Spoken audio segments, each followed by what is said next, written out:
ನಮಸ್ಕಾರ ಎಲ್ಲರಿಗೂ. ಮೊಟ್ಟ ಮೊದಲನೇದಾಗಿ ನಾನು ಏನ್ ಹೇಳಕ್ಕೆ ಟ್ರೈ ಮಾಡ್ತೀನಿ ಅಂತಂದ್ರೆ, ನಾನು ನನ್ನ ಚಾನೆಲ್ ನ ಅಫಿಷಿಯಲ್ ಆಗಿ ಚೇಂಜ್ ಮಾಡಿದ್ದೀನಿ. ಇದನ್ನ ಒಂದು ಪೋಸ್ಟರ್ ಅಲ್ಲೂ ಕೂಡ ಹಾಕಿ ಹೇಳಿದ್ದೆ. ಇದನ್ನ ನಾನು ಸ್ಟಾರಿ ಮ್ಯಾನ್ ಅಂತ ಚಾನಲ್ ನೇಮ್ ನ ಇಟ್ಟಿದ್ದೀನಿ.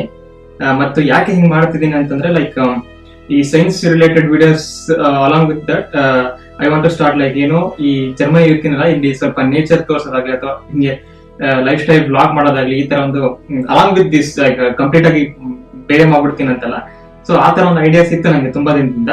ಅದಕ್ಕೆ ಈ ತರ ಒಂದು ಬದಲಾವಣೆ ಮಾಡ್ತಾ ಇದ್ದೀನಿ. ಸೈನ್ಸ್ ಫಾರ್ ಎವರ್ ಅನ್ನೋ ಹಳೆ ನೇಮ್ ಇರೋದಿಲ್ಲ, ನಿಮಗೆ ಇದೊಂದು ಗೊತ್ತಿರ್ಲಿ ಅಂತ ಹೇಳ್ತಾ ಇದ್ದೀನಿ.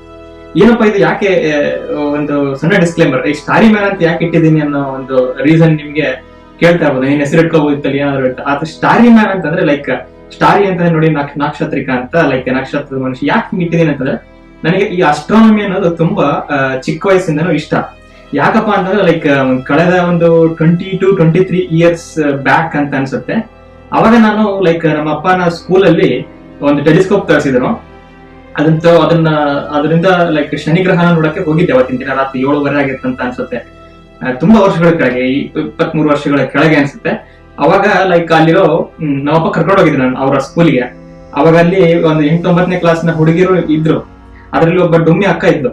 ಅವಳು ನನ್ನ ಹಿಡ್ಕೊಂಡ್ಬಿಟ್ಟಿದ್ಲು. ಅಯ್ಯೋ ಪಾಪ ಹೆಂಗಿದೆ ನೋಡು ಅಂತ ಫುಲ್ ಲೈಕ್ ಹೊಟ್ಟೆ ಪಾಕ್ ಹಿಂಗೆ ಗಟ್ಟಿಯಾಗಿ ಹಿಡ್ಕೊಂಡ್ಬಿಟ್ಟು, ನಾನು ಟೆಲಿಸ್ಕೋಪ್ ಇಂದ ಶನಿ ಗ್ರಹ ನೋಡ್ತಿದ್ದೀನಿ, ಅವಳು ನನ್ನ ಶನಿ ತರ ಹಿಡ್ಕೊಂಡ್ಬಿಟ್ಟಿದ್ದಾಳೆ ಹಿಂಗೆ. ಅವಾಗ ನಾನು ಮನಸ್ಸಲ್ಲಿ ಅನ್ಕೊಂತಿದ್ದೆ, ಅಯ್ಯೋ ಪಾಪ ಕ್ಯೂಟ್ ಆಗಿರೋದು ಹಾಳಾಗ್ಲಿ, ನಾನು ಫಸ್ಟ್ ನನಗೆ ಶನಿ ಗ್ರಹ ನೋಡಕ್ ಬಿಡು ಫಸ್ಟ್ ಅಂತ. ಸೊ ಇವಾಗ ಅವಳು ಆಂಟಿ ಆಗಿರ್ಬೋದು, I hope no offence taken like ಡುಮ್ಮಿ ಅಂದಿದ್ದಕ್ಕೆ. ಬಟ್ ಆಂಟಿ, ನೀವು ಅದನ್ನ ನೋಡ್ತಾ ಇದ್ರೆ ಲೈಕ್ ದಯವಿಟ್ಟು ಕ್ಷಮಿಸಿ, ಯಾಕಂದ್ರೆ ನೀವು ಡುಮ್ಮಿ ಇದ್ರೆ ಅದಕ್ಕೆ ಡುಮ್ಮಿ ಅಂತಂದೆ. ಸೊ ಅದೇ ಆ ಆಂಟಿ ಬಗ್ಗೆ ಮಾತಾಡೋದ್ ಬೇಡ ಇವಾಗ. ಸೊ ಈ ಸ್ಟಾರಿ ಮ್ಯಾನ್ ಅಂತ ಹೆಸರು ಯಾಕೆ ಬಂತಂತ, ಲೈಕ್ ನನಗೆ ಅವಾಗಿಂದ ಆ ಶನಿಗ್ರಹ ನೋಡಿದ್ಮೇಲೆ ಈಗ ಈ ತರ ಅಸ್ಟ್ರಾನಮಿ ಈ ತರಕ್ಕೆಲ್ಲ ಇಂಟ್ರೆಸ್ಟ್ ಬರ್ತಾ ಹೋಯ್ತು. ಅದಾದ್ಮೇಲೆ ಈ ಇಮ್ಯಾಜಿನೇಷನ್ ಸೀರೀಸ್ ಗಳನ್ನ ಏನ್ ಮಾಡ್ತಾ ಇದ್ದೀನಿ, ಅದು ಇವಾಗ ಫೈನಲ್ ಎಪಿಸೋಡ್ ಬಂದಿದೆ. 5th episode final episode. ಏನಪ್ಪಾ ಇದು ಎಂಡ್ ಆಗ್ತಿದೆ ಅಂತ ಹೇಳಿ ಬೇಜಾರಾಗೋದ್ ಬೇಡ, ಯಾಕಂದ್ರೆ ಪ್ರತಿ ಎಂಡ್ ಆದ್ಮೇಲೆ ಒಂದು ಸ್ಟಾರ್ಟ್ ಇರುತ್ತೆ, ಒಂದು ಬಿಗಿನಿಂಗ್ ಇರುತ್ತೆ. ಅದೇ ತರ ಸ್ಟಾರ್ಟ್ ಆಗಿದ್ದೆಲ್ಲವೂ ಒಂದಿನ ಎಂಡಿಗೆ ಬರುತ್ತೆ. ಸೊ ಇಲ್ಲಿ ನ್ಯೂಟ್ರಲ್ ಅಂತ. ಓಕೆ, ತುಂಬಾ ಟೈಮ್ ವೇಸ್ಟ್ ಮಾಡೋದ್ ಬೇಡ. ಎಂದಿನಂತೆ ಈ ಒಂದು ವಿಡಿಯೋ ತುಂಬಾ ಸ್ಪೆಷಲ್ ಆಗಿರುತ್ತೆ, ಯಾಕಂದ್ರೆ ಇದು 5th ವಿಡಿಯೋ ಮತ್ತೆ ನನ್ನ ಫೈನಲ್ ಎಪಿಸೋಡ್. ಇದರಲ್ಲಿ ನಾನು ನಿಮ್ಮ 100% ಅಟೆನ್ಷನ್ ಬಯಸ್ತೀನಿ. ಈವನ್ 101% ಬಯಸ್ತೀನಿ. ಯಾಕೆ ಅಂತಂದ್ರೆ, ಇವಾಗ ನಾನು ಹೇಳೋ ಎಷ್ಟೇ ಕ್ಲಿಷ್ಟಕರ ಅಂತ ಅನ್ಸಿದ್ರು ಕೂಡ, ನಾನ್ ಹೇಳೋದನ್ನ ನೀವು ಸರಿಯಾಗಿ ಕೇಳಿದ್ರೆ, ಅದನ್ನ ಕೇಳಿದ್ರೆ ಅನ್ನೋಕ್ಕಿಂತ ಸರಿಯಾಗಿ ಅರ್ಥ ಆದ್ರೆ ಇದು ಎಷ್ಟು ಎಫೆಕ್ಟಿವ್ ಅಂತ ನಿಮಗೆ ಗೊತ್ತಾಗುತ್ತೆ. ಅದರಿಂದ ಇನ್ನೊಂದು ಟ್ರಿಕ್ ಅಂತ ಕರೆದಿದ್ದೀನಿ. ಇದರಲ್ಲಿ ಹಿಂದಿನ ಯಾವುದೇ ಒಂದು ವಿಡಿಯೋಗಳಲ್ಲಿ ಟ್ರಿಕ್ ಅಂತ ಕರೆದಿದ್ದೀನಿ, ಇದನ್ನ ಟ್ರಿಕ್ ಅಂತ ಕರೀತಾ ಇದೀನಿ. ಯಾಕಂದ್ರೆ ಇದನ್ನ ನಾವು ಅಪ್ಲೈ ಮಾಡಬಹುದು ಲೈಫ್. ಸೊ ಹೀಗೆ ಏನಾಯ್ತು, ನೆವಿಲ್ನ ಒಂದು ಲೈಫ್ ಅಲ್ಲಿ ಒಂದು ದಿನ ಅವನು ರಾತ್ರಿ ಮಲಗಿದ್ದ. ಇಮ್ಯಾಜಿನೇಷನ್ ಲೈಕ್ ಅವನಿಗೆ ಏನೋ ಮಾಡ್ತಾನಲ್ಲ, ಅದರಲ್ಲಿ ಮಾಸ್ಟರ್ ಅವನು ನೆವಿಲ್. ಅವನ ಒಂದು ವಿಷನ್ ಅಲ್ಲಿ, ಅವನ ಒಂದು ಡ್ರೀಮ್ ಅಲ್ಲಿ ರಾತ್ರಿ ಮಲಗುವಾಗ ಒಂದು ವಿಷನ್ ಬಂತು. ಆ ವಿಷನ್ ಅಲ್ಲಿ ಒಂದು ಕ್ರಿಸ್ಟಲ್ ಬಂತು ಅವನಿಗೆ. ಕ್ವಾರ್ಟ್ಸ್ ತರ ಅಂತಾರಲ್ಲ, ಈ ವಾಚ್ ಎಲ್ಲ ಮಾಡ್ತಾರಲ್ಲ, ಆ ತರ ಕ್ರಿಸ್ಟಲ್ ಬಂತು, ಕ್ವಾರ್ಟ್ಸ್ ಕ್ರಿಸ್ಟಲ್. ಅವನು ಆ ಕ್ರಿಸ್ಟಲ್ ನೋಡ್ತಾ ಇದ್ದ ಡ್ರೀಮ್ ಅಲ್ಲಿ, ನಿಜ ಅಲ್ಲ, ಡ್ರೀಮ್ ಅಲ್ಲಿ ಕ್ರಿಸ್ಟಲ್ ನೋಡ್ತಾ ಇರ್ಬೇಕಾದ್ರೆ ಅದು ಇದ್ದಕ್ಕಿದ್ದಂಗೆ ಸಿಡಿದೋಯ್ತು. ಪೀಸ್ ಪೀಸ್ ಪೀಸ್ ಪೀಸ್ ಆಗೋಗ್ಬಿಡ್ತು. ಅವ್ರು ಇದನ್ನ ನೋಡ್ತಾ ಇದ್ದ ಡ್ರೀಮ್ ಅಲ್ಲಿ, ಅವನ ಡ್ರೀಮ್ ಅಲ್ಲಿ ಈ ತರ ಪೀಸ್ ಪೀಸ್ ಪೀಸ್ ಆಗೋಗ್ಬಿಡ್ತು. ಅದಾದ ತಕ್ಷಣ ಅದ್ರ ಒಳಗಿಂದ ಏನೋ ಒಂದು ಆಕೃತಿ ಕಾಣ್ತು. ಅದು ಏನಪ್ಪ ಆಕೃತಿ ಅಂತಂದ್ರೆ, ಯಾರೋ ಕೂತಿರೋ ತರ, ಹೀಗೆ ಧ್ಯಾನ ಮಾಡ್ತಾ ಕೂತಿರೋ ತರ ಅಲ್ಲಿ ಆಕೃತಿ ಕಾಣ್ತು. ಇವನ್ ಇದನ್ನ ನೋಡ್ತಾ ಇದ್ದಾನೆ ಮೂವಿ ತರ ಡ್ರೀಮ್ ಅಲ್ಲಿ. ಆ ಆಕೃತಿಯಲ್ಲಿ ಕೂತಿದೆಯಲ್ಲ, ಎಲ್ಲ ಕಾಣ್ತಿದೆ, ಪಾರ್ಶ್ವ ಹಿಂಗೆ ಎಲ್ಲ ಹಿಂಗೆ ಹಿಡ್ಕೊಂಡು ಕೂತಿದ್ದಾನೆ. ಅವನ ಮುಖನೇ ಕಾಣ್ತಾ ಇಲ್ಲ. ಯಾರೋ ಒಬ್ಬ ಮನುಷ್ಯ ಅಂತ ಗೊತ್ತಾಯ್ತು, ಮೇಲ್ ಅವನ ಮುಖ ಕಾಣ್ತಾ ಇಲ್ಲ ನವಿಲ್ಗೆ. ಯಾರು ಅಂತ ಹಿಂಗೆ ಕಣ್ಣು ಮುಚ್ಚಿ ನೋಡ್ತಾ ಇದ್ದಾನೆ ಆ ಡ್ರೀಮ್ ಅಲ್ಲಿ. ಅವನು ಕಾಣ್ತಾನೆ ಇಲ್ಲ. ಜಸ್ಟ್ ಅವ್ರು ಹಿಂಗೆ ಒಂದು ಕಮಲದ ಮೇಲೆ ಅವರು ಹಿಂಗೆ ಮೆಡಿಟೇಷನ್ ಪೋಸ್ ಅಲ್ಲಿ ಕೂತ್ಬಿಟ್ಟಿದ್ದಾರೆ, ಯಾರೋ ಅನ್ನೋನ್ ಪರ್ಸನ್. ಇದನ್ನ ನೋಡ್ತಾ ನೋಡ್ತಾ ನೋಡ್ತಾ ಕನಸಲ್ಲಿ ನವಿಲ್ಗೆ ಆ ಪರ್ಸನ್ ಮುಖದಿಂದ ತುಂಬಾ ಬ್ರೈಟ್ ಆಗಿ ಬೆಳಕು ಬರುತ್ತೆ. ಎಷ್ಟು ಬ್ರೈಟ್ ಆಗಿ ಅಂತಂದ್ರೆ ಇವನಿಗೆ ಕಣ್ಣು ನೋಡಕ್ಕಾಗಲ್ಲ. ಲೈಕ್ ಅದನ್ನ ಕಣ್ಣು ಮುಚ್ಕೊಳ್ತಾನೆ, ಆ ಒಂದು ವಿಷನ್ ಬ್ರೈಟ್ನೆಸ್ ನೋಡಕ್ ಆಗದೆ. ಆ ಒಂದು ಬ್ರೈಟ್ನೆಸ್ ನೋಡ್ಬಿಟ್ಟು ಹಂಗೆ ಅದು ಬ್ರೈಟ್ ಆಗ್ತಾ ಆಗ್ತಾ ಆಗ್ತಾ ಒಂದ್ಸಲ ಏನಾಗ್ಬಿಡುತ್ತೆ, ಟಕ್ಕಂತ ಮಾಯ ಆಗ್ತಾನ ಆ ಪರ್ಸನ್. ಅವನು ಮಾಯ ಆದ ತಕ್ಷಣ ಅವನ ಸ್ಟ್ರಕ್ಚರ್ ಆ ಪಾರ್ಟ್ಸ್ ಏನು ಕಮಲದ ಒಂದು ಶೇಪ್ ಅಂತ ಹೇಳಿದ್ರೆ ಮೆಡಿಟೇಷನ್, ಅವೆಲ್ಲ ಮಾಯ ಆಗಿ ಇದ್ದಕ್ಕಿದ್ದಂಗೆ ಇವನ್ ಮುಖ ಕಾಣುತ್ತೆ, ನವಿಲ್ ಮುಖ ಕಾಣುತ್ತೆ. ಅವಾಗ ಅವನಿಗೆ ಟಕ್ ಅಂತ ಎಚ್ಚರ ಆಗುತ್ತೆ ಡ್ರೀಮ್ ಇಂದ. ಇದು ಇಷ್ಟೇ ನಡೆದಿರೋದು, ಈ ಘಟನೆ ಅವನ ಲೈಫಲ್ಲಿ ಇಷ್ಟೇ ನಡೆದಿರೋದು. ನೆವಿಲ್ ಎಂಥ ಒಂದು ವ್ಯಕ್ತಿ ಆಗಿದೆ, ಯಾಕಂದ್ರೆ ನಾನು ಈ ಪ್ರತಿಯೊಂದು ವಿಡಿಯೋದಲ್ಲಿ ಸ್ಮರಿಸ್ತೀನಿ ಅಂತಂದ್ರೆ, ಅವನು ಕೆಲವೊಂದು ಬ್ರಹ್ಮಾಂಡದ ಸೀಕ್ರೆಟ್ಸ್ ಗಳಿಗೆ ಕೀ ಕೊಡ್ತಾ ಹೋಗ್ತಾ ಇದ್ದಾನೆ. ನಮ್ಮೊಳಗಡೆ ಇರತಕ್ಕಂಥ ಪ್ರಪಂಚದ ಅರಿವಿಲ್ಲದೆ ಬದುಕ್ತಾ ಇರತಕ್ಕಂಥ ನಮಗೆ ಒಂದು ದಾರಿಯನ್ನ ತೋರಿಸಿದಾನೆ. ಇಮ್ಯಾಜಿನೇಷನ್ ಅಂದ್ರೆ ಏನು ಅಂತ ಅವನು ಯಾವ ಒಂದು ಮಾತು ಹೇಳ್ತಾ ಇದ್ದ, your own wonderful human imagination is god. ದೇವರು ಅಂತಂದ್ರೆ ಆ ಒಂದು ಶೇಪ್ ಅಲ್ಲಿ, ಆ ಒಂದು ಧರ್ಮದಲ್ಲಿ ಹಿಂಗೆಲ್ಲ ನೋಡ್ತೀವಿ ನಾವು, ಅವೆಲ್ಲ ಓಕೆ ನಿಮ್ಮ ಬಿಲೀಫ್ಗಳು. ಆದರೆ ಈಗ ನಿಮ್ಮ ಇಮ್ಯಾಜಿನೇಷನ್ ಎಲ್ಲ ಸಾಧ್ಯ ಇದೆ. ಈಗ ನೀವು ಚಂದ್ರ ಮೇಲೆ ಹೋಗಿ ಅಂತ ಅಂದ್ರೆ ನಿಮಗೆ ರಾಕೆಟ್ ಬೇಕು, ಅವೆಲ್ಲ ಬೇಕು. ಆದ್ರೆ ಚಂದ್ರ ಮೇಲೆ ಹೋಗಿದ್ದೀವಿ ಅಂತ ಇಮ್ಯಾಜಿನ್ ಮಾಡಿ ಅಂತ ಟಕ್ ಅಂತ ಮಾಡ್ಬೋದು. ಟೈಮೇ ಬೇಕಿಲ್ಲ, ಆಕ್ಚುಲಿ ಮಿಲಿ ಸೆಕೆಂಡ್ ಟೈಮೇ ಬೇಕಿಲ್ಲ. ಮಂಗಳ ಗ್ರಹದ ಮೇಲೆ ಇದೀನಿ, ಸೂರ್ಯನ ಮೇಲೆ ನಿಂತಿದ್ದೀನಿ, ಈ ಗಲಾಕ್ಸಿ ಬಿಟ್ಟು ಆಗ್ತಿದೆ. ಇಮ್ಯಾಜಿನೇಷನ್ ಅಂದ್ರೆ ದೇವರಿಗೆ ಎಲ್ಲವೂ ಸಾಧ್ಯ. ಅದೇ ತರ ನಮ್ಮ ಇಮ್ಯಾಜಿನೇಷನ್ ಎಲ್ಲವೂ ಸಾಧ್ಯ. ಸೊ ಅವ್ನು ಏನ್ ಹೇಳ್ತಿದ್ದ, your own wonderful human imagination is god. ನೀವೇ ಗಾಡ್ ವಿತ್ ಇನ್. ಗಾಡ್ ನಿಮ್ಮ ರೂಪ ತಾಳಿದ್ದಾನೆ. ಗಾಡ್ ಒಂದು ದಿನ ಕನಸು ಕಾಣ್ತಾ ಇದ್ದ, ಆ ಕನಸಿಂದ ಎಚ್ಚರ ಆಯ್ತು, ನೀವು ಬಂದ್ರಿ. ಹೀಗೆ ನಮ್ಮ ಕಣ್ಣು ಒಂದು ದಿನ ಮುಚ್ಚುತ್ತೆ. ಅವಾಗ ಮತ್ತೆ ಯಾರು ಹೇಳ್ತಾರೆ, ಅವರು ಬೇರೆ ಆಗಿರೋದಿಲ್ಲ, ಅದು ನಾನೇ. ನಾನು ಅಂತಂದ್ರೆ ನಿಮ್ಮೊಳಗಿನ ಅದೇ ನಾನು, ಅವ್ರೊಳಗೆ ಅದು ಬರುತ್ತೆ. ಹೀಗೆ ಇದು ಸೈಕಲ್ಗಳು ಆಗ್ತಾ ಹೋಗುತ್ತೆ. ಹೀಗೆ ನೆವಿಲ್ ಆ ಕನಸಿನಿಂದ ಏನ್ ಅರ್ಥ, ನಾನು ಆ ಒಂದು ಆಕೃತಿ ನೋಡ್ತಾ ಇದ್ನಲ್ಲ, ಆ ಮನುಷ್ಯ ನನ್ನಿಂದ ಬೇರೆ ಇದೆ ಅಂತ ಒಂದು ಏನೋ ಫೀಲ್ ಆಯ್ತಲ್ಲ, ಹಿ ಇಸ್ಂಟ್ ಅ ಡಿಫ್ರೆಂಟ್ ಸೆಲ್ಫ್. ಅದು ಬೇರೆ ಅಲ್ಲ, ಅದು ಒಂದು ಬೇರೆ ನಾನು ಅಲ್ಲ, ಅದು ನಾನೇ. ಇವತ್ತು ನಾನು ಆ ಒಂದು ಆಕೃತಿಯನ್ನ ಕನಸಿನಲ್ಲಿ ನೋಡೋದಕ್ಕೆ ಇರೋದಕ್ಕೆ ಅದು ಇದೆ. ಮತ್ತೆ ಹೇಳ್ತಾನೆ ಇಲ್ಲಿ, ನೀನು ಬೇರೆ ಅಲ್ಲ, ನಿನ್ ಮ್ಯಾನಿಫೆಸ್ಟೇಷನ್ ಬೇರೆ ಅಲ್ಲ ಅಂತ. ಈಗ ಫಾರ್ ಎಕ್ಸಾಂಪಲ್ ನನಗೆ ಹೆಲ್ತ್ ಇಲ್ಲ, ಜೀವನದಲ್ಲಿ ನೆಮ್ಮದಿಲ್ಲ ಅಂತ ಕೊರಗ್ತಾ ಇರ್ತಾರಲ್ಲ, ಯಾಕೆ ಹಿಂಗೆ ಕೊರಗು? ಯಾಕೆ ಕೊರಗು ಅಂತಂದ್ರೆ ನೆಮ್ಮದಿ ನನ್ನಿಂದ ಬೇರೆ ಇದೆ, ಹೆಲ್ತ್ ಯಾವುದೋ ಬೇರೆ ಕಡೆಯಿಂದ ಬೇರೆ ಸ್ಟೇಟ್ ಅಲ್ಲಿ ಇದೆ, ಹಿಂಗ್ ನಂಬ್ತಾರಲ್ಲ, ಆದ್ದರಿಂದ ಈ ಕೊರಗು. ಹೆಲ್ತ್ ಇಲ್ಲ ಅನ್ನೋರು ನಾನೇ ಹೆಲ್ತ್ ಅನ್ಕೊಂಡ್ರೆ ಹೆಲ್ತ್ ಸಿಕ್ತು ಅಂದ್ರೆ ನಾನು ಹೇಳ್ತಿರೋದು ಮನಸ್ಸಿನಲ್ಲಿ ಹಿಂಗೆ ಯೂಸ್ ಮಾಡೋದು. ಹಿಂಗ ಅನ್ಕೊಂಡ ತಕ್ಷಣ ಸಿಕ್ಬಿಡುತ್ತಾ ಅಂತ ಹೇಳಿ ನೀವೆಲ್ಲ ಕೇಳಕ್ ಬರ್ಬಾರ್ದು. ಇದಾತಾರಲ್ಲ, ಮಾನಸಿಕವಾಗಿ ಹೇಳ್ತಾ ಇದ್ದೀನಿ ನಾನು. ಯಾಕೆ ಹಂಗ ಅನ್ಸುತ್ತೆ ಫೀಲಿಂಗ್ ಅಂತ, ಇವೆಲ್ಲ ಫೀಲಿಂಗ್ ಅಷ್ಟೇ. ಅದಕ್ಕೆ ಒಂದು ಬುಕ್ಕೇ ಬರ್ಬಿಡಿದಲ್ಲ, ಫೀಲಿಂಗ್ ಇಸ್ ದ ಸೀಕ್ರೆಟ್ ಅಂತ. ನೆಮ್ಮದಿಲ್ಲ ಅಂತ ಮನುಷ್ಯ ಕೊರಗ್ತಾ ಇರ್ತಾನೆ, ನನಗೆಲ್ಲ ಇದೆ ಆದ್ರೆ ನನಗೆ ಯಾವುದೋ ಒಂದು ಸಮಸ್ಯೆ ಕಾಡ್ತಾ ಇದೆ, ಏನಿದು, ಎಲ್ಲಿಗೆ ಹೋಗ್ಬೇಕು, ನಾನು ಯಾವ ಇದ್ರ ಹತ್ರ ಹೋಗ್ಬೇಕು, ಡಾಕ್ಟರ್ ಹತ್ರ ತೋರಿಸಿದ್ರೆ ಸರಿ ಆಗ್ತಿಲ್ಲ, ಎಲ್ಲಿ ಹೋಗ್ಬೇಕು, ದೇವ್ರ ಹತ್ರ ಹೋಗ್ಬೇಕು, ಆ ಕ್ಷೇತ್ರಕ್ಕೆ ಹೋಗ್ತೀನಿ, ಈ ಕ್ಷೇತ್ರಕ್ಕೆ ಹೋಗ್ತೀನಿ ಅಂತ ಏನೇನೋ ಮಾಡ್ತಿರ್ತಾರೆ. ಯಾಕೆ ಇವೆಲ್ಲ ಯಾಕೆ ಅಂತಂದ್ರೆ ನನ್ನ ಬಿಟ್ಟದು ಹೊರಗಿದೆ ಅಂತ ತಿಳ್ಕೊಳ್ಳೋದೇ ಇದು ಮೇನ್ ರೂಟ್ ಕಾಸ್. ಇದು ಬೇರೆ ಲೈಕ್ ಸಪರೇಷನ್ ರೂಟ್ ಕಾಸ್ ನಮ್ಮ ಪೇನಿಗೆ, ಟ್ರಾಮಾಕ್ಕೆ. ಹೀಗಾಗಬೇಕು ಅಂತಂದ್ರೆ ಎಲ್ಲ ನಿನ್ನ ಒಳಗಡೆ ಇದೆ ಅಂತ ಅರಿಬೇಕು. ಆ ನೆವಿಲ್ ಅದನ್ನ ಅರ್ಥ, ಆ ಕನಸಿನಲ್ಲಿ ನಾನು ಇವತ್ತು ಏನೇ ಇಮ್ಯಾಜಿನೇಷನ್ ಮಾಡ್ತೀನಿ, ಏನೇ ಮ್ಯಾನಿಫೆಸ್ಟೇಷನ್ ಮಾಡ್ತೀನಿ, ಅದು ನನ್ನಿಂದ ಹೊರಗಿದೆ ಅಂತ ಎಲ್ಲಿ ತನಕ ನಾನು ನಂಬಿರ್ತೀನೋ ಅಲ್ಲಿ ತನಕ ನನಗೆ ಪೇನ್ ತಪ್ಪಿದ್ದಲ್ಲ, ಅಲ್ಲಿ ತನಕ ನಾನು ಕೊರಗ್ತಾನೆ ಇರ್ತೀನಿ, ನನ್ ಡ್ರೀಮ್ ಆಗಿಲ್ಲ ಅಂತ. ಅದಕ್ಕೆ ನಾನು ಅವನ ಮುಖ ಕಾಣ್ತಿಲ್ಲ, ಯಾಕೆಂದ್ರೆ ನಾನು ಅವನ ಯಾರೋ ಬೇರೆ ಕಮಲದಲ್ಲಿ ಬಂದಿರ್ತಕ್ಕಂಥ ಯಾರೋ ದೈವ ವ್ಯಕ್ತಿ ಇರ್ಬೋದು, ಹಾಗಿರ್ಬೋದು ಹೀಗಿರ್ಬೋದು ಅನ್ಕೊಂಡೆ. ನನ್ನ ಒಳಗೆ ನಾನು ಏನ್ ಅರ್ಥ, ಅವನೇ ನಾನು, ನಾನೇ ಅವನು ಬೇರೆ ಅಲ್ಲ, ನಾನು ಬೇರೆ ಅಲ್ಲ. ಅದೇ ತರ ನಿಮ್ಮ ಡ್ರೀಮ್ಸ್ಗಳು, ನಿಮ್ಮ ಗೋಲ್ಸ್ಗಳು ಅದು ಬೇರೆ ಅಲ್ಲ, ನೀವು ಬೇರೆ ಅಲ್ಲ. ಎರಡು ಒಂದಾಗಬೇಕು. ಒಂದಾದ ಸ್ಟೇಟ್ ಅಲ್ಲೇ ನಮಗೆ 100% ಸ್ಯಾಟಿಸ್ಫ್ಯಾಕ್ಷನ್ ಸಿಗೋದು. ನಮಗೆ ಏನು ಈಗ ಒಂದು ಘಟನೆ ಆದ್ಮೇಲೆ ಖುಷಿ ಆಗುತ್ತೆ, ನಮ್ಮ ಡ್ರೀಮ್ ಅಚೀವ್ ಆದ್ಮೇಲೆ ಖುಷಿ ಆಗುತ್ತೆ, ನಮಗೆ ಕೆಲಸ ಸಿಕ್ಮೇಲೆ ಖುಷಿ ಆಗುತ್ತೆ, ನನಗೆ ಹೆಲ್ತ್ ಸರಿ ಆದ್ಮೇಲೆ ಖುಷಿ ಆಗುತ್ತೆ ಅಂತ ಏನ್ ಅನ್ಕೊಂತಾರೆ, ಅದು ನೋಡಿ ಆದ್ಮೇಲೆ ಅಂತಂದ್ರೆ ಸ್ವಲ್ಪ ಟೈಮ್ ಬೇಕು ಅಂತ ಅರ್ಥ. ಯಾವ್ದು ಕಾಯ್ತಾ ಇದ್ದೀರಾ? ಫಸ್ಟ್ ಆಫ್ ಆಲ್ ನೀವೇ ಅದು ಆಗಿರುವಾಗ, ನೀವೇ ಒಂದು ದೊಡ್ಡ ಮಿರಾಕಲ್ ಆಗಿರುವಾಗ ಯಾವ ಮಿರಾಕಲ್ಗೆ ಕಾಯ್ತಾ ಇದ್ದೀರಾ? ಯಾರು ನಿಮ್ಮ ಲೈಫ್ ನ ಚೇಂಜ್ ಮಾಡ್ಬೇಕು, ಬಂದು ಎಲ್ಲಿಂದ ಮಾಡ್ಬೇಕು? ನೀವೇ ಒಂದು ನಿಮಗೆ ಬೇಕಿರತಕ್ಕಂತ ಅತ್ಯಂತ ದೊಡ್ಡ ಇನ್ಸ್ಪಿರೇಷನ್. ನೀವೇ ನೀವು ಹುಡುಕ್ತಿರ್ತಕ್ಕಂತ ಸಂಗತಿ, ನೀವು ಹುಡುಕ್ತಿರೋದು ನಿಮ್ಮನ್ನೇ ಹುಡುಕ್ತಿರೋ ಅಂತ ಹೆಂಗೆ ರೂಮಿಗೆ ಹೇಳ್ತಾನೆ, ಅದು ನೀವೇ. ಇದನ್ನ ಆ ಒಂದು ಕನಸಿನಿಂದ ನೆವಿಲ್ ಅರ್ಥ. ಆದ್ರೆ ಇಲ್ಲಿ ಒಂದು ನೆವಿಲ್ಗೆ ಒಂದು ಅರ್ಥ ಆಗಿಲ್ಲ, ಅದು ಒಂದು ನಥಿಂಗ್, ಲೈಕ್ ಮುಖ ಇಲ್ಲ ಅನ್ನೋದೊಂದು ನಥಿಂಗ್. ಅದರಿಂದ ಏನೋ ಒಂದು ಸಮಥಿಂಗ್ ಅನ್ನೋದು ಬಂತು. ಮ್ಯಾನಿಫೆಸ್ಟೇಷನ್, ಅವತಾರ ಆಯ್ತು. ಅವಂದೇ ಆದ ಮುಖ ಆಗ್ಲಿ, ಅದು ಕೊನೆಗೆ ಅವಂದೇ ಕಾಣ್ತಾ ಅಂತ ಹೇಳಿದ್ರೆ ಅವತಾರ ಆಯ್ತು. ಏನು ಇಲ್ಲದೆ ಇರತಕ್ಕಂಥ ಜಾಗದಲ್ಲಿ ಒಂದು ಅವತಾರ ಆಯ್ತು. ಸಮಥಿಂಗ್ ಬಂದಿದೆ, but it came from nothing ಅನ್ನೋ ಒಂದು ಜಾಗದಲ್ಲಿ ಸಮಥಿಂಗ್ ಅನ್ನೋದು ಹೇಗೆ ಬರುತ್ತೆ? ಈಗ ಆಲ್ರೆಡಿ ಸ್ವಲ್ಪ ಇದೆ ಅಂತ ಅಂದ್ರೆ ಅದರಿಂದ ಏನೋ ಹುಡ್ಕೊಳ್ತು, ಲೈಕ್ ಮಲ್ಟಿಪ್ಲೈ ಆಯ್ತು ಅಂತ ನಂಬೋದು. ಏನೂ ಇಲ್ಲಪ್ಪ ಜಾಗದಲ್ಲಿ, ಏನೂ ಇಲ್ಲ, ಅಲ್ಲಿಂದ ಹೆಂಗೆ ಒಂದು ಸಮಥಿಂಗ್ ಅನ್ನೋದು ಬಂತು? ಇದನ್ನ ಆನ್ಸರ್ ಮಾಡ್ಬೇಕು ಅಂತಂದ್ರೆ ನಾನು ನಿಮಗೆ ಸೈಂಟಿಫಿಕ್ ಅನಾಲಿಸಿಸ್ ಮಾಡ್ಬೇಕು. ಎಂದಿನಂತೆ ನಾನು ಐಪ್ಯಾಡ್ ಸ್ಕ್ರೀನ್ಗೆ ಕರ್ಕೊಂಡು ಹೋಗ್ತೀನಿ, ಅದರಲ್ಲಿ ನಾನು ಎಕ್ಸ್ಪ್ಲೇನ್ ಮಾಡ್ತೀನಿ ಇದು ಹೇಗಾಗುತ್ತೆ. ವಿಜ್ಞಾನದ ಪ್ರಕಾರ ನಥಿಂಗ್ ಇಂದ ಸಮಥಿಂಗ್ ಹೇಗೆ ಬರುತ್ತೆ ಅಂತ. ಇದು ಐಪ್ಯಾಡ್ ಸ್ಕ್ರೀನ್ ಕರ್ಕೊಂಡು ಹೋಗಕ್ಕಿಂತ ಮುಂಚೆ ಒಂದು ಏನ್ ಹೇಳ್ತೀನಿ ಅಂತಂದ್ರೆ, ಇಷ್ಟು ದಿವಸಗಳ ಕಾಲ ನನ್ನ ಚಾನೆಲ್ ನೋಡಿ ಸಪೋರ್ಟ್ ಮಾಡಿದ್ದಕ್ಕೆ ನಿಮಗೆಲ್ಲರಿಗೂ ಧನ್ಯವಾದಗಳು.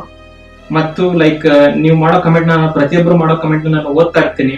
ನಿಮಗೆ ನಾನು ಮಾಡೋ ವಿಡಿಯೋಗಳು ಎಷ್ಟರ ಮಟ್ಟಿಗೆ ಅರ್ಥ ಆಗುತ್ತೆ ಅಂತ ಹೇಳಿ ನನಗೆ ನಿಮ್ಮನ್ನು ಡೈರೆಕ್ಟ್ ಆಗಿ ಮಾತಾಡ್ಸಕ್ ಆಗ್ತಾ ಇಲ್ಲಲ್ಲ, ಅದಕ್ಕೆ ನನಗೆ ಗೊತ್ತಾಗ್ತಿಲ್ಲ. ನೀವು ಇದನ್ನ ತುಂಬಾ ಇವನೇನೋ ಕಷ್ಟವಾಗಿ ಹೇಳ್ತಾನೆ, ಏನೇನೋ ಲೈಕ್ ಸೈನ್ಸ್ ಅಂತ ಹೇಳ್ತಾನೆ, ಏನೋ ಪದಗಳನ್ನ ಹೇಳ್ತಾನೆ ಅಂತ ಅನ್ಕೊಂಡಿದ್ರೆ ಲೈಕ್ ನೀವು ಅದನ್ನ ಹೇಳ್ಬೋದು ಕಮೆಂಟ್ ಡೈರೆಕ್ಟ್ ಆಗಿ. ನಾನು ಡೈರೆಕ್ಟ್ ಆಗಿ ಕಂಡೆಮ್ ಮಾಡ್ಬೋದು, ನೀವು ಹೇಳ್ತಿರೋ ತಪ್ಪಿದೆ ಅಂತ ನೀವು ಅದನ್ನ ಪಾಯಿಂಟ್ ಔಟ್ ಮಾಡಿ ಹೇಳ್ಬೋದು. ಯಾಕಂದ್ರೆ ಹಂಗಾದ್ಮೇಲೆ ನಾನು ಕಲಿಯೋದು. ಸೊ ನಾನ್ ಹೇಳ್ಬಿಡ್ತೀನಿ ಅಂತ ಅದೇ ಅಲ್ಟಿಮೇಟ್ ಅಂತ ಹೇಳಿ ನಿಮಗೆ ಅನಿಸ್ತೇ ಇದ್ರೆ, ಅಕಸ್ಮಾತ್ ನಿಮ್ಮಲ್ಲಿ ಏನಾದ್ರು ಜೆನ್ಯೂನ್ ಆಗಿ ನಿಮಗೆ ಏನಾದ್ರು ಒಂದು ಮಿಸ್ಟೇಕ್ ಅಂತ ಅನ್ಸಿದ್ರೆ ಅದನ್ನ ನೀವು ಡೈರೆಕ್ಟ್ ಆಗಿ ನನಗೆ ಹೇಳಿ. ಸೊ ಲೈಕ್ ನೀವು ಕೊಡ್ತಿರೋ ಒಂದು ಸಪೋರ್ಟ್ ಇದೆಲ್ಲ ನೋಡಿ ನನಗೆ ತುಂಬಾ ಖುಷಿ ಆಗುತ್ತೆ. ಸೊ ಇವಾಗ ಟೈಮ್ ವೇಸ್ಟ್ ಮಾಡದೆ ನಾನು ನನ್ನ ಐಪ್ಯಾಡ್ ಸ್ಕ್ರೀನ್ಗೆ ಕರ್ಕೊಂಡು ಹೋಗ್ಬಿಟ್ಟು ಇದು ಹೇಗಾಗುತ್ತೆ, ನಥಿಂಗ್ ಇಂದ ಸಮಥಿಂಗ್ ಬರೋದು ಹೇಗೆ ಅಂತ ತೋರಿಸ್ತೀನಿ ಬನ್ನಿ. ಸೊ ಇವಾಗ ಈ ಕ್ವಾಂಟಮ್ ಕ್ರಿಯೇಷನ್ ಟೆಕ್ನಾಲಜಿಯಿಂದ ಟೆಕ್ನಿಕ್ಕಿಂದ ಯಾವ ಥರ ನಥಿಂಗಿಂದ ಸಮಥಿಂಗ್ ಬಂದಿದೆ ಅನ್ನೋದನ್ನು ನಾನು ಒಂದ್ಸಲ ಎಕ್ಸ್ಪ್ಲೇನ್ ಮಾಡ್ತೇನೆ. ನೀವಿಲ್ಲಿ ನೋಡ್ತಾ ಇದ್ದೀರಲ್ಲ ಈ ಗ್ರಾಫ್ನ, ಇದು quantum creation of the universe model ಅಂತ ಕರೀತಾರೆ. ಕ್ವಾಂಟಮ್ ಕ್ರಿಯೇಷನ್ ಮಾಡೆಲ್ ಅಂತ ಈ ಮಾಡೆಲಲ್ಲಿ ಈ ಚಿತ್ರ ನೋಡ್ತಾ ಇದ್ದೀರಾ, ಇಲ್ಲಿ ಲೊರೆನ್ಜಿಯನ್ ಡಿಸ್ಪ್ಲಿಟರ್ ಸ್ಪೇಸ್ ಅಂತ ಏನೇನಿದೆ ಇದು ನಿಮಗೆ ಬೇಕಾಗಿಲ್ಲ. ಇಲ್ಲಿ ಪಾಯಿಂಟ್ ನೋಡ್ತಾ ಇರಿ, ಇಲ್ಲಿ ರೆಡ್ ಕಲರ್ ನೋಡಿ, ನಥಿಂಗ್ ಅಂತ ಬರೆದಿದೆಯಲ್ಲ ಇಲ್ಲಿ, ಇದು ಏನೂ ಇಲ್ಲ ಅನ್ನೋದು ನಿರ್ವಾಣ. ಈ ನಥಿಂಗಿಂದ ಯೂನಿವರ್ಸು ಈ ಥರ ಸ್ಪ್ರೆಡ್ ಆಗ್ತಾ ಇದೆ, ಅಂದರೆ ಕಂಟಿನ್ಯೂಸ್ ಆಗಿ ದೊಡ್ಡದಾಗ್ತಾ ಇದೆ ಅಂತ ಇವತ್ತಿಗೂ ಆಗ್ತಾ ಇದೆ. 13.8 ಬಿಲಿಯನ್ ವರ್ಷಗಳ ಹಿಂದೆ ಏನು ಆಯಿತು, 13.8 ಬಿಲಿಯನ್ ವರ್ಷಗಳ ಹಿಂದೆ ಏನಾಗಿತ್ತಿದು ಈ ಒಂದು ದೊಡ್ಡ ಬಿಗ್ ಬ್ಯಾಂಗು ಇಲ್ಲಿಂದ ಬಂದಿದೆ ಅಂತ. ಆದರೆ ಏನೂ ಇಲ್ಲಾರದ್ರಿಂದ ಸಮಥಿಂಗ್ ಹೆಂಗೆ ಬರುತ್ತೆ, ನೀವು ಕೇಳ್ತಾ ಇರ್ಬೋದು, ಈ ನಥಿಂಗಿಂದ ಸಮಥಿಂಗ್ ಹೆಂಗೆ ಬರುತ್ತೆ, ಏನು ದೊಡ್ಡ ಇದರಲ್ಲಿ ದೆವ್ವ ಆಡ್ಕೊಂಡಿರುತ್ತೆ, ಏನಾದರೂ ಮ್ಯಾಜಿಕ್ ಆಗುತ್ತೆ ಅಂತ. ಹೆಂಗಾಗುತ್ತೆ ಅಂತ ನಾನು ಹೇಳ್ತೀನಿ. ಒಂದು ಕಾನ್ಸೆಪ್ಟ್ ಬರುತ್ತೆ. ಆ ಕಾನ್ಸೆಪ್ಟ್ ಏನು ಅಂತಂದರೆ, ಹೀಗೊಂದು ಬಾಕ್ಸ್ ತಗೊಳ್ತೀವಿ. ಹೀಗೊಂದು ಬಾಕ್ಸ್ ಇದ್ದಾಗ ಇದಕ್ಕೆ ನಾವು ಕ್ವಾಂಟಮ್ ಫ್ಲಕ್ಚುಯೇಷನ್ ಅಂತ ಕರಿತೀವಿ. ಕ್ವಾಂಟಮ್ ಫ್ಲಕ್ಚುಯೇಷನ್ಸ್ ಅಂತ. ನಿಮಗೆ ಈ ಪದಗಳು ಬಹಳ ಕಷ್ಟ ಅನಿಸಿದ್ರೆ ನಾನು ತುಂಬ ಸಿಂಪಲಾಗಿ ಹೇಳೋಕ್ಕೆ ಟ್ರೈ ಮಾಡ್ತೀನಿ. ಹೀಗೊಂದು ಬಾಕ್ಸ್ ನೀವು ತಗೊಂಡು ಇದರಲ್ಲಿ ಹೀಗೆ ನ್ಯೂಟ್ರಾನ್ಸು ಪ್ರೋಟಾನ್ಸ್ಗಳನ್ನು ಹೀಗೆ ಸಬ್ಅಟಾಮಿಕ್ ಪಾರ್ಟಿಕಲ್ಸ್ ಇಟ್ಟರೆ, ಕ್ವಾಂಟಮ್ ಜಗತ್ತಿನಲ್ಲಿ ಹೋದರೆ ಏನಿದು ಕ್ವಾಂಟಮ್ ಜಗತ್ತು ಅಂತಂದರೆ ತುಂಬ ಸಣ್ಣ ಜಗತ್ತು, 10⁻⁻38 ಮೀಟರು. ಈಗ ನೀವು ಕೂದಲಿರುತ್ತಲ್ಲ ಮನುಷ್ಯರದು, ಕೂದಲು 10⁻⁻9 ಇರುತ್ತೆ, ಕೂದಲು ಎಳೆದು ಟಿಪ್ಪು, ಅದರ ಆಲ್ಮೋಸ್ಟ್ 4 ಪಟ್ಟು ಅಷ್ಟು ಸಣ್ಣ ಜಾಗದಲ್ಲಿ ಕ್ವಾಂಟಮ್ ಮೆಕ್ಯಾನಿಕ್ಸಲ್ಲಿ ಒಂದು ಬರುತ್ತೆ. ಈ ಕ್ವಾಂಟಮ್ ಫ್ಲಕ್ಚುಯೇಷನ್ಸ್ ಅಂತ ಏನು ಕರೀತಾರೆ, ಏನೂ ಇಲ್ಲಾರದ ಜಾಗದಲ್ಲಿ ಸಣ್ಣ ಸಣ್ಣ ವಸ್ತುಗಳು ಈ ಥರ ಇಂಟ್ರ್ಯಾಕ್ಷನ್ ಮಾಡ್ತವೆ ಅಂತ. ಅಂದರೆ ಮಾಯ ಆಗೋದು ಬರೋದು, ಹಿಂಗೆ ಲಿಂಕ್, ಎಲ್ಲದಕ್ಕೂ ಲಿಂಕ್ ಇರುತ್ತೆ. ಹುಟ್ಟೋದು ಮಾಯ ಆಗೋದು ಆಗ್ತಾ ಇರ್ತವೆ. ಈ ಥರ ಸ್ಟಾರ್ಟ್ ಆಯಿತು. ಫಸ್ಟ್ ನಥಿಂಗ್ನೆಸ್ ಇತ್ತಲ್ಲ, ಇಲ್ಲಿಂದ ಸ್ಟಾರ್ಟ್ ಆಯಿತು. ಆದರೂ ಕೂಡ ನೀವು ಒಂದು ಕೇಳ್ಬೋದು, ಈಗ ಏನೂ ಇಲ್ಲ ಅಂತೀಯ, ಈಗ ಹಿಂಗೆ ಆಗಬೇಕಂದ್ರೆ ಪಾರ್ಟಿಕಲ್ಸ್ ಬೇಕಲ್ವಾ, ಅಂದರೆ ಪಾರ್ಟಿಕಲ್ಸೇ ಇಲ್ಲ ಅಂತಂದರೆ ನಥಿಂಗ್ನೆಸ್ ಇದ್ದರೆ ಹೆಂಗೆ ಬರುತ್ತೆ ಅಂತ ಮತ್ತೆ ಕನ್ಫ್ಯೂಸ್ ಆಗ್ತಾ ಇರ್ಬೋದು. ಒಂದು ಸಿಂಪಲ್ ಕಾನ್ಸೆಪ್ಟ್ ಹೇಳ್ತೀನಿ. ಅದು ಏನಪ್ಪ ಅಂತಂದರೆ 1+1 ಅಲ್ಲ, 1-1 ಅಂದರೆ +1 - 1 = 0. ಇದು ಹೌದಾ? ಇದು ಬೇಸಿಕ್ ಮ್ಯಾಥಮೆಟಿಕ್ಸ್, ಎಲ್ಲರಿಗೂ ಗೊತ್ತಿದೆ. ಅಂದರೆ +1ಕ್ಕೆ -1 ಆ್ಯಡ್ ಮಾಡಿದರೆ 0 ಬರುತ್ತೆ. ಅಂದರೆ ಇದು ಕ್ಯಾನ್ಸಲ್ ಆಗಿ 0 ಬರುತ್ತೆ. ಅದೇ ಥರ ಇಲ್ಲಾಗಿದ್ದು.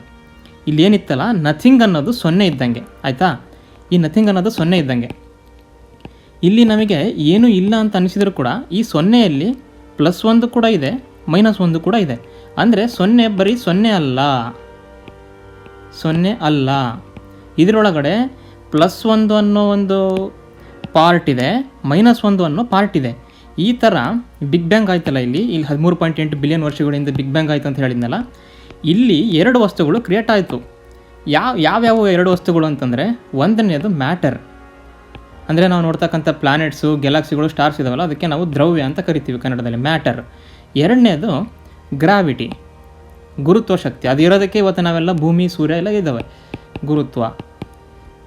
ಈಗ ಈ ಮ್ಯಾಟರನ್ನ ನಾವು ಪಾಸಿಟಿವ್ ಅಂತ ತೊಗೋಬೇಕು, ಈ ಗುರುತ್ವನ ನೆಗೆಟಿವ್ ಅಂತ ತೊಗೋಬೇಕು. ಯಾಕಂದರೆ ಮ್ಯಾಟರ್ ಅಂತಂದರೆ ಈ ಗ್ಯಾಲಕ್ಸಿಗಳು ನೋಡಿ, ಹೀಗೆ ನಕ್ಷತ್ರಗಳು ಅಲ್ಲಲ್ಲಿ ನಾವು ಹಿಂಗೆ ಇರ್ತೀವಿ ಅಂತ ಅಂದ ತಕ್ಷಣ ಗುರುತ್ವ ಬಿಡೋದೇ ಇಲ್ಲ ನೀವೆಲ್ಲ ಅಂಟ್ಕೊಳ್ಳಿ ಒಂದಕ್ಕೊಂದ್ರೆ ಒಂದು ಮುಂದೆ ತಿರುಗಾಡು, ಹಿಂಗೆ ಸೋಲಾರ್ ಸಿಸ್ಟಮ್ ಥರ ಹಿಂಗೆ ಫಾರ್ಮ್ ಆಗುತ್ತಲ್ಲ ಈ ಥರ. ಸೊ ಪ್ಲಸ್ ಅನ್ನೋದು ದ್ರವ್ಯ, ಮೈನಸ್ ಅನ್ನೋದು ಗ್ರಾವಿಟಿ, ಮ್ಯಾಟರ್ ಗ್ರಾವಿಟಿ, ಇವೆರಡು ಹಿಂಗೆ ಕ್ಯಾನ್ಸಲ್ ಆಗಿ ಕೊನೆಗೇನು ಉಳಿಯುತ್ತೆ? ಸೊನ್ನೆನೇ ಉಳಿಯುತ್ತೆ. ಆದ್ದರಿಂದ ಈ ಒಂದು ಸಿಂಪಲ್ ಲಾಜಿಕ್ಕಿಂದ ಇಲ್ಲಿ ನಥಿಂಗ್ ಅಂತ ಅನಿಸಿದ್ರು ಕೂಡ 13.8 ಬಿಲಿಯನ್ ವರ್ಷಗಳ ಹಿಂದೆ ಇಲ್ಲಿ ಮ್ಯಾಟರ್ ಮತ್ತು ಗ್ರಾವಿಟಿ ಅನ್ನೋದಿತ್ತು. ಈ ಜಾಗದಲ್ಲಿ ಲೇಸರ್ ತೋರಿಸ್ತಾ ಇದ್ದೀನಲ್ಲ, ಇಲ್ಲಿ ಮ್ಯಾಟರ್ ಮತ್ತು ಗ್ರಾವಿಟಿ ಅನ್ನೋದಿತ್ತು. ಇದು ಈ ಥರ ಕಾಲಕ್ರಮೇಣ ಸ್ಪ್ಲಿಟ್ ಆಗಿಬಿಟ್ಟಿದೆ ಹೀಗೆ ಎರಡು ಭಾಗವಾಗಿ. ಇಲ್ಲೆಲ್ಲ ಮ್ಯಾಟರ್ಸ್ ತಿಳ್ಕೊಂಡಿದೆ ಎಮ್ ಅಂತ, ಇಲ್ಲೆಲ್ಲ ಗ್ರಾವಿಟಿ ಬಂದಿದೆ. ಸೊ ಅಂದರೆ ಇನ್ ಎಸೆನ್ಸ್ ನಾನು ಇಲ್ಲಿ ಏನು ಹೇಳ್ತಾ ಇದ್ದೀನಿ, ತುಂಬ ಸಿಂಪಲಾಗಿ ಹೇಳೋಕ್ಕೆ ಟ್ರೈ ಮಾಡ್ತಾ ಇದ್ದೀನಿ, ತುಂಬ ಕನ್ಫ್ಯೂಸ್ ಮಾಡ್ತಾ ಇಲ್ಲ. 1 + 1 - 1 ಸೇರಿ ಹೇಗೆ 0 ಆಗುತ್ತೋ ಅದೇ ಥರ ನಮ್ಮ ದ್ರವ್ಯ, ಬ್ರಹ್ಮಾಂಡದಲ್ಲಿರ್ತಕ್ಕಂಥ ದ್ರವ್ಯ ಗ್ರಾವಿಟಿ ಜೊತೆಗೆ ಸೇರಿಕೊಂಡು ಗುರುತ್ವ, ಯಾಕಂದರೆ ದ್ರವ್ಯ ಅಂದರೆ ಪಾಸಿಟಿವ್, ಗುರುತ್ವ ಅಂದರೆ ನೆಗೆಟಿವ್, ಯಾಕಂದರೆ ಅದು ಎಲ್ಲದನ್ನು ಅಂಟ್ಕೊಳಂಗೆ ಮಾಡುತ್ತಲ್ಲ, ಆಪೋಸಿಟ್ ಡೈರೆಕ್ಷನ್ ಥರ, ಇದು ಪಾಸಿಟಿವ್ ಡೈರೆಕ್ಷನ್ ಥರ, ಇವೆರಡು ಸೇರಿ 0 ಆಗುತ್ತೆ. ಸೊ ಇವಾಗ ನೆವಿಲ್ ಕಾನ್ಸೆಪ್ಟಲ್ಲಿ ಕ್ವಾಂಟಮ್ ಕ್ರಿಯೇಷನ್ ಹೇಗೆ ಆಗುತ್ತೆ ಒಂದು ಮ್ಯಾನಿಫೆಸ್ಟೇಷನ್ ಅಂತಂದರೆ ಒಂದು ಎಕ್ಸಾಂಪಲ್ ಮೂಲಕ ಹೇಳೋಕ್ಕೆ ಟ್ರೈ ಮಾಡ್ತೀನಿ. ಈಗ ಒಬ್ಬ ಗುಂಡ ಇರ್ತಾನೆ ಇಲ್ಲಿ, ಆಯಿತಾ, ಈ ಥರ ಗುಂಡ ಇರ್ತಾನೆ. ಈ ಗುಂಡಗೆ ಒಂದು ಕೆಲಸ ಬೇಕಿರುತ್ತೆ, ಜಾಬ್ ಬೇಕಿರುತ್ತೆ. ಇವಾಗ ಗುಂಡ ಏನು ಯೋಚನೆ ಮಾಡ್ತಾನೆ, ನನ್ನ ಹತ್ರ ಜಾಬ್ ಇಲ್ಲ ಅಂದ್ಕೊಂತಿರ್ತಾನೆ. ಅಂದರೆ ಏನೂ ಇಲ್ಲ ಅಂತ, ಗುಂಡನ ಮನಸ್ಸಲ್ಲಿ ಏನೂ ಇಲ್ಲ ಅಂತ ಅಂದ್ಕೊಳ್ತಿದ್ದಾನೆ. ಅಂದರೆ 0 ಇದೆ. ನಾ ಏನಂದೆ, 0 ಅಂತಂದರೆ ಬರೀ 0 ಅಲ್ಲ, +1 - 1 ಇಲ್ಲಿ ಹೇಳಿದ್ದೀನಲ್ಲ ನೀಟಾಗಿ. ಅದೇ ಥರ ಈ ಒಂದು ಲಾಜಿಕ್ ಪ್ರಕಾರ ಗುಂಡನ ಹತ್ರ ಜಾಬ್ ಇದೆ ಮೈನಸ್ ಜಾಬ್ ಇಲ್ಲ. ಇದೆಷ್ಟು ಫನ್ನಿಯಾಗಿ ಕೇಳ್ತಿದ್ದೆಲ್ಲ ನಿಮಗೆ. ಆದರೆ ಇಲ್ಲಿ ನೋಡಿ, ಅವನ ಹತ್ರ ಏನೂ ಇಲ್ಲ. ಆ್ಯಕ್ಚುಲಿ ಇವಾಗ ಕರೆಂಟಲ್ಲಿ ಅವನ ಹತ್ರ ಜಾಬ್ ಇಲ್ಲ.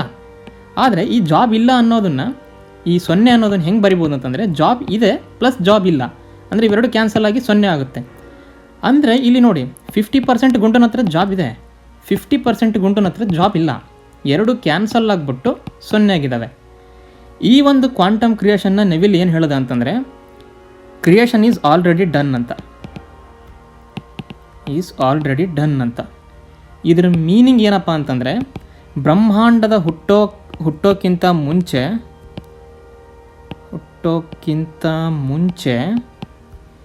ಮುಂಚೆ ಪ್ಲಸ್ ಇವಾಗ ಪ್ರೆಸೆಂಟಲ್ಲಿ ಪ್ಲಸ್ ಫ್ಯೂಚರಲ್ಲಿ ನಾವೆಲ್ಲ ಸಾಯ್ತೀವಲ್ಲ, ಅದಾದಮೇಲೆ ಇವೆಲ್ಲವೂ ಆಲ್ರೆಡಿ ಆಗೋಗಿದೆ. ಕೇಳೋಕ್ಕೆ ತುಂಬ ಕಷ್ಟ ಅನಿಸುತ್ತೆ, ಆದರೆ ಎಲ್ಲ ಆಗೋಗಿದೆ. ಬಟ್ ಏನು ಬಾಕಿ ಇದೆ ಅಂತಂದರೆ ಮ್ಯಾನಿಫೆಸ್ಟೇಷನ್ ಮಾತ್ರ ಆಗಬೇಕು. ಅಂದರೆ ಎಲ್ಲೆಲ್ಲಿ ಯಾವ್ಯಾವ ಟೈಮಿಗೆ ಏನೇನು ಆಗಬೇಕೋ ಎಲ್ಲವೂ ಆಗೋಗಿದೆ. ಬಿಕಾಸ್ ಕ್ವಾಂಟಮ್ ಕ್ರಿಯೇಷನ್ ಹೇಳೋದೇ ಹೀಗೆ, ಎಲ್ಲವೂ 50% ಆಲ್ರೆಡಿ ಆಗಿರುತ್ತೆ, 50% ಆಗಿರಲ್ಲ. ಸೊ ಈ ಒಂದು ಟೆಕ್ನಿಕ್ನ ಯೂಸ್ ಮಾಡಿ ನೀವು ಹೇಗೆ ನಿಮ್ಮ ಮ್ಯಾನಿಫೆಸ್ಟೇಷನ್ಗಳನ್ನು ನಿಜ ಮಾಡ್ಬೋದು ಅಂತಂದರೆ, ನಾನು ಇಲ್ಲಿ ಸಿಂಪಲ್ ಮೆಥಡಲ್ಲಿ ಹೇಳ್ತಾ ಇದ್ದೀನಿ ಕ್ವಾಂಟಮ್ ಕ್ರಿಯೇಷನ್ ಯೂಸ್ ಮಾಡೋದು ಹೇಗೆ ಅಂತ. ಫಾರ್ ಎಕ್ಸಾಂಪಲ್, ನಿಮಗೇನಾದರೂ ಕಾರ್ ಬೇಕಿತ್ತು ಅಂತಂದರೆ, ಅಥವಾ ಮನೆ ಬೇಕಿತ್ತು ಅಂತಂದರೆ, ಅಥವಾ ನೆಮ್ಮದಿ ಬೇಕಿತ್ತು ಅಂತಂದರೆ, ಅಥವಾ ಹೆಲ್ತ್ ಬೇಕಿತ್ತು ಅಂತಂದರೆ, ಇವಿಷ್ಟು ಏರಿಯಾಗಳಿದಾವಲ್ಲ, ಹೇಗೆ +1 - 1 0 ಆಗಿರುತ್ತೋ ನಮ್ಮ ಹತ್ರ ಫಸ್ಟು ಏನೂ ಇಲ್ಲ ಅನ್ನೋ ಫೀಲಿಂಗ್ ಇರುತ್ತಲ್ಲ. ಫಸ್ಟು ಮ್ಯಾನಿಫೆಸ್ಟೇಷನ್ ಆಗೋಕ್ಕಿಂತ ಮುಂಚೆ ನಮ್ಮ ಹತ್ರ ಏನೂ ಇಲ್ಲ ಅನ್ನೋ ಫೀಲಿಂಗ್ ಇರುತ್ತೆ. ಆದರೆ ಏನೂ ಇಲ್ಲ ಅನ್ನೋ ಜಾಗದಲ್ಲೇ +1 ಇದೆ -1 ಇದೆ. ಅದೇ ಥರ ನಮಗೆ ಮನೆ ಇಲ್ಲ, ನಮಗೆ ಹೆಲ್ತ್ ಇಲ್ಲ, ನಮಗೆ ನೆಮ್ಮದಿ ಇಲ್ಲ ಅನ್ನೋ ಜಾಗದಲ್ಲಿ ಮನೆ ಇದೆ ಅನ್ನೋದು 50% ಇರುತ್ತೆ, ಹೆಲ್ತ್ ಇದೆ ಅನ್ನೋದು 50% ಇರುತ್ತೆ, ನೆಮ್ಮದಿ ಇದೆ ಅನ್ನೋದು 50% ಇರುತ್ತೆ. ಇದ್ರ ಜೊತೆಗೆ ಇನ್ನೂ -50% ನೆಗೆಟಿವಿಟಿ, ಇಲ್ಲ ಅನ್ನೋದು ಎಲ್ಲ ಸೇರಿ 0 ಆಗ್ತವೆ. ಎಲ್ಲ 0 ಅನಿಸೋದ್ರಿಂದ ನಮ್ಮ ಹತ್ರ ಅವೆಲ್ಲ ಇಲ್ಲ ಅನಿಸ್ತಾ ಇರುತ್ತೆ. ಇವು 3 ಥರ ಅನಿಸ್ತಾ ಇರುತ್ತೆ. ನಾವೇನು ಮಾಡಬೇಕು ಇದರಲ್ಲಿ ಹೇಳ್ತಾ ಇದ್ದೀನಲ್ಲ ಸ್ನೇಹಿತರೆ, ಈ ಕ್ವಾಂಟಮ್ ಕ್ರಿಯೇಷನ್ ಅನ್ನೋದನ್ನು ಯಾವ ಥರ ಮನಸ್ಸಿಗೆ ತಗೋಬೇಕು ಅಂತಂದರೆ, ಏನೇ ಮ್ಯಾನಿಫೆಸ್ಟೇಷನ್ ಮಾಡ್ಬೇಕಾರೆ, ಫಾರ್ ಎಕ್ಸಾಂಪಲ್ ನೀವು ಏನನ್ನ ಅಂತಂದರೆ ಸಿಂಪಲಾಗಿ ತಗೋಣ, ಒಂದು ಡ್ರೀಮ್ನ ಮ್ಯಾನಿಫೆಸ್ಟೇಷನ್ ಮಾಡಿದರೆ ಒಂದನ್ನು ನಂಬಬೇಕು. ಅದು ಏನು ಅಂತಂದರೆ 50% ನನ್ನ ಡ್ರೀಮ್ ಆಲ್ರೆಡಿ ಆಗೋಗಿದೆ, ಇದಕ್ಕೆ ಪ್ರೂಫ್ ಬೇಕಿಲ್ಲ. ಯಾಕೆ ಅಂತಂದರೆ 1 + 1 - 1 0 ಅನ್ನೋದು ನಥಿಂಗ್ನೆಸ್ಸಲ್ಲಿ +1 ಅನ್ನೋದು ಇದೆ. +1 ಅಂತಂದರೆ ಇದು 50% ಆಗೋಗಿದೆ. ಸೊ ಈ ಒಂದು ನಂಬಿಕೆಯನ್ನು ಫಸ್ಟ್ ಬರ್ಸ್ಕೋಬೇಕು ಈ ಟೆಕ್ನಿಕಲ್ಲಿ ಅಪ್ಲೈ ಮಾಡೋಕ್ಕಿಂತ ಮುಂಚೆ. ಈ ನಂಬಿಕೆ ಬಂದ ಮೇಲೆ ಈ ಮೈನಸ್ ಒಂದಿರುತ್ತಲ್ಲ ನೆಗೆಟಿವಿಟಿ, ಈ ನೆಗೆಟಿವಿಟಿನ ಹೆಂಗೆ ಹೊಡೆದಾಕೋದು, ಈ ನೆಗೆಟಿವಿಟಿನ ಹೆಂಗೆ ಹೊಡೆದಾಕೋದು? ಇಲ್ಲಿ ನೀವು ಮಾಡೋ ಕೆಲಸ ಏನೂ ಇಲ್ಲ, ಯಾಕಂದರೆ ಮ್ಯಾನಿಫೆಸ್ಟೇಷನ್ ಈಸ್ ಆಲ್ರೆಡಿ ಡನ್ ಅಂತ ಹೇಳಿದ್ದೀನಿ, ಕ್ರಿಯೇಷನ್ ಈಸ್ ಆಲ್ರೆಡಿ ಡನ್ ಅಂತ. ಏನಾಗಬೇಕು ನಿಮ್ಮ ಲೈಫಲ್ಲಿ ಅದು ಆಲ್ರೆಡಿ ಆಗೋಗಿದೆ. ಅದು ಎದುರಿಗೆ ಕಾಣಬೇಕು ಅಂತಂದರೆ ಮ್ಯಾನಿಫೆಸ್ಟೇಷನ್ ಒಂದು ಆಗಬೇಕು. ಆ ಮ್ಯಾನಿಫೆಸ್ಟೇಷನ್ ಆಗಬೇಕು ಅಂದರೆ ಒಂದೇ ದಾರಿ, ನೀವು ಈ ನೆಗೆಟಿವಿಟಿನ ಹೊಡೆದೋಡಿಸ್ಬೇಕು, ಈ ನೆಗೆಟಿವಿಟಿನ ಇಲ್ಲಾರ್ದಂಗೆ ಮಾಡಬೇಕು.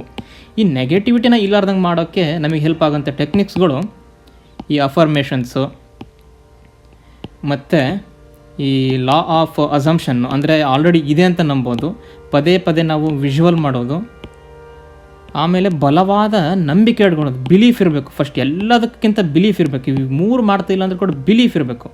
ಗಟ್ ಫೀಲಿಂಗ್ಸ್ ಅಂತ ಕರಿತೀವಿ ನಾವು, ಗಟ್ ಫೀಲಿಂಗ್ಸ್ ಅಂತ ಕರಿತೀವಿ.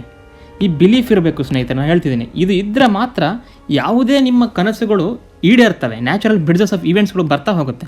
ಕೊನೆಗೆ ನಾನು ಮತ್ತೆ ಹೇಳ್ತೀನಿ, ಈ ವಿಡಿಯೋ ಮುಗಿಸೋಕ್ಕಿಂತ ಮುಂಚೆ, ಶೂನ್ಯ ಅಂತ ನಾವು ಏನು ಕರಿತೀವಿ, 0 ಅಂತ ಏನು ಕರಿತೀವಿ, ಹಳೆ ಕಾಲದವ್ರು ಇದನ್ನು ಪೂರ್ಣ ಅಂತ ಕೂಡ ಕರೆದಿದ್ರು.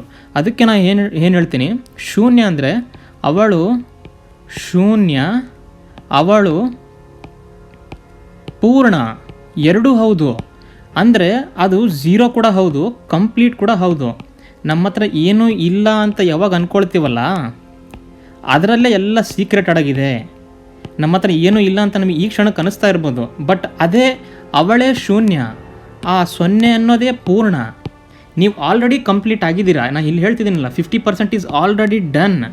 ಆ ಒಂದು ನೆಗೆಟಿವಿಟಿ ಇರೋದಕ್ಕೆ ಮಾತ್ರ ನಮಗೆ ಏನು ಕ್ರಿಯೇಷನ್ ಆಗ್ತಾ ಇಲ್ಲ ಅಂತ ಅನಿಸುತ್ತೆ ಹೊರತು ಇನ್ನು ಯಾವುದು ನಮಗೆ ಆಗೋದು ಬೇಕಿಲ್ಲ. ನಾವು ಹುಟ್ಟೋಕ್ಕಿಂತ ಮುಂಚೆ ಇವಾಗ ಏನಾಗ್ತಿದೆ, ಮುಂದೆ ಏನಾಗ್ತಿದೆ, ಎಲ್ಲ ಆಲ್ರೆಡಿ ಡನ್ ಅಂತ. ಸೊ ಈ ಶೂನ್ಯಕ್ಕೆ ಯಾವತ್ತೂ ಹೆದರಬೇಡಿ. ಈ ಶೂನ್ಯ ಇದೆ ಅಂತ ಯಾವತ್ತೂ ಬೇಜಾರು ಮಾಡ್ಕೋಬೇಡಿ. ಯಾಕಂದರೆ ನೀವು ಯಾವತ್ತಿಗೂ ಪೂರ್ಣ, ನೀವು ಯಾವತ್ತೂ ಶೂನ್ಯ ಅಲ್ಲ, ನೀವೇ ಪೂರ್ಣ. ಈ ಶೂನ್ಯ ಅಂತ ಅನಿಸ್ತಾ ಇರೋದು ನೆಗೆಟಿವಿಟಿಯಿಂದ. ಇದನ್ನು ಹೊಡೆದೋಡ್ಸೋಕ್ಕೆ ನಾನು ಏನು ಹೇಳಿದೆ, ಇವು 4 ಟೆಕ್ನಿಕ್ಗಳು. ಇದನ್ನು ನೀವು ಮಾಡ್ತಾ ಬಂದರೆ ನಿಮ್ಮ ಲೈಫಲ್ಲಿ ಹೆಂಗೆ ಫೀಲ್ ಆಗುತ್ತೆ ಅಂತಂದರೆ, ನನ್ನ ಲೈಫಲ್ಲಿ ಯಾವಾಗಲೂ ಪಾಸಿಟಿವಿಟಿನೇ ರೈಸ್ ಆಗ್ತಾ ಇದೆ, ನೆಗೆಟಿವಿಟಿ ಡೌನ್ ಆಗ್ತಾ ಇದೆ. ನೆಗೆಟಿವಿಟಿ ಆಲ್ಮೋಸ್ಟ್ ಒಂದು ದಿನಕ್ಕೆ ಹೋಗೇ ಬಿಡುತ್ತೆ.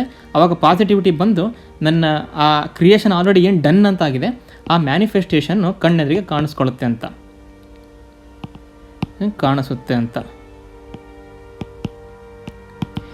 ಈ ಥರ ಕ್ವಾಂಟಮ್ ಕ್ರಿಯೇಷನ್ ಅನ್ನೋ ಟೆಕ್ನಾಲಜಿ ವರ್ಕ್ ಆಗುತ್ತೆ. ಇದು ಇದರ ಹಿಂದಿನ ಒಂದು ಸೈಂಟಿಫಿಕ್ ಮರ್ಮ. ಕ್ವಾಂಟಮ್ ಕ್ರಿಯೇಷನ್ ಇದನ್ನು ನೀವು ಈ ಥರ ಅಪ್ಲೈ ಮಾಡಬೇಕು ಅಂತಂದರೆ ಏನಿದು ಜಂಡು ಬಾಂಬ್ ಥರನ ಈಗ ಮೈಗೆ ಹಚ್ಕೊಂಡ್ಬಿಡೋಕ್ಕೆ ಆ ಥರ ಅಲ್ಲ. ಅಪ್ಲೈ ಮಾಡೋದು ಅಂತಂದರೆ ಈ ನಂಬಿಕೆಗಳನ್ನು ಇಟ್ಕೋಬೇಕು. ನನ್ನ ಯಾವುದೇ ಕನಸಿರಲಿ, ನನ್ನ ಯಾವುದೇ ಡ್ರೀಮ್ ಇರಲಿ, ಅರ್ಧ ಆಗಿರುತ್ತೆ, ಅರ್ಧ ಆಗಿರಲ್ಲ. ಆಗಿರುತ್ತೆ ಅನ್ನೋದನ್ನು ಮಾತ್ರ ನಾನು ಮನಸ್ಸಲ್ಲಿ ಇಟ್ಕೊಂಡು, ಇನ್ನು ಆಗಿರಲ್ಲ ಅನ್ನೋ ಪಾರ್ಟ್ನ ಇವೆಲ್ಲ ಮಾಡಿಬಿಟ್ಟು ನಾನು ಹೋಗಿಸ್ತೀನಿ. ಆವಾಗ ಇದೆಲ್ಲ ಹೋದಾಗ ನಮ್ಮ ಹತ್ರ ಉಳಿಯೋದು +1 ಮಾತ್ರ, +1 ಮಾತ್ರ. ಆವಾಗ -1 ಬಗ್ಗೆ ನಮಗೆ ತಲೆ ಕೆಡಿಸ್ಕೊಳ್ಳೋಕ್ಕೆ ಹೋಗೋದೇ ಇಲ್ಲ ನಾವು. ಸೊ ಈ ವಿಷಯವನ್ನು ನಾನು ಈ ವಿಡಿಯೋದಲ್ಲಿ ಪ್ರಸ್ತಾಪ ಮಾಡಬೇಕಾಗಿತ್ತು. ಮತ್ತು ನಿಮಗೆ ಎಲ್ಲ ನನ್ನ ವೀಕ್ಷಕರಿಗೆ ಧನ್ಯವಾದಗಳು. ನೀವು ಇಷ್ಟೊಂದು ದಿನ ನನ್ನ ಎಪಿಸೋಡನ್ನು ಸಪೋರ್ಟ್ ಮಾಡಿದ್ದಕ್ಕೆ. ನಿಮಗೆ ಇದೇ ತರಹದ ಬ್ರಹ್ಮಾಂಡದ ವಿಷಯಗಳು ಮತ್ತು ವಿಜ್ಞಾನದ ವಿಷಯಗಳು ಇಷ್ಟ ಆದಲ್ಲಿ ದಯವಿಟ್ಟು ನನ್ನ ಚಾನಲ್ ಸಬ್ಸ್ಕ್ರೈಬ್ ಮಾಡಿ. ಮತ್ತು ಈ ಒಂದು ಟೆಕ್ನಿಕನ್ನು ಹೇಳೋದರ ಮೂಲಕ ನನ್ನ episode 5 manifestation through imagination episode 5 ಈ ಒಂದು ಎಪಿಸೋಡಿಂದ ಮುಕ್ತಾಯ ಮಾಡ್ತಾಯಿದ್ದೀನಿ. ನಿಮಗೆಲ್ಲರಿಗೂ ಥ್ಯಾಂಕ್ ಯು.